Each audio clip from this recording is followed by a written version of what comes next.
തൃശൂർ ഞമനേങ്ങാടിൽ വീടും പരിസരവും അരങ്ങാക്കി ഞമനേങ്ങാട് theatre village ഒരുക്കുന്ന മൂന്നാമത് വീട്ടരങ്ങ് നാടകം ശങ്കരേട്ടന്റെ വെളിപാടുകൾ കാണികൾക്ക് മുന്നിൽ വിസ്മയം തീർത്തു.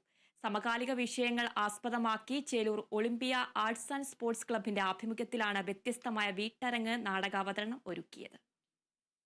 നാടകത്തിലെ അഭിനേതാവും കുന്നംകുളം CCTV ഡയറക്ടറുമായ KC ജോസിന്റെ മറ്റം ചേലൂരിലെ വീട്ടുമുറ്റമായിരുന്നു നാടകത്തിന്റെ അരങ്ങ്.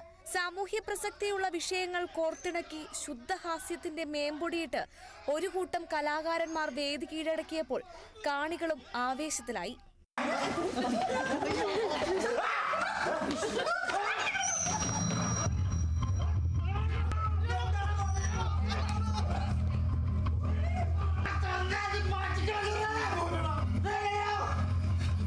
അച്ഛനൊക്കുന്ന മകനാണെന്ന് ഒരു ദുഷ്പേര് വരാതിരിക്കാൻ വേണ്ടിയിട്ടാ ഞാനിങ്ങനെ ഓടി ഓടിത്താണ്.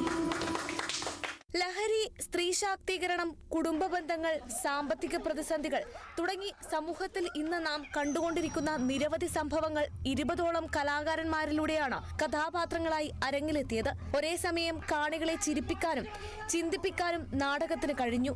സിനിമാ താരം മീന രാജ് പള്ളുരുത്തിയും സിനിമാ സീരിയൽ താരം രജനി മുരളിയും പ്രധാന വേഷത്തിലെത്തിയ ശങ്കരേട്ടന്റെ വെളിപാടുകൾ എന്ന നാടകത്തിന്റെ രചനയും സംവിധാനവും നിർവഹിച്ചത് പ്രദീപ് നാരായണനാണ്.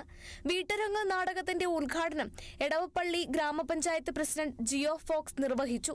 ബിനീഷ് താമരയൂർ, രാജൻ പുഷ്പാഞ്ജലി, സുനിൽ ചന്ദ്രൻ തുടങ്ങിയവർ അരങ്ങിലെത്തി. KC ജോസ് സ്വാഗതവും പ്രസാദ് ബാഗ നന്ദിയും പറഞ്ഞു. Kerala vision news, Thrissur. Okay.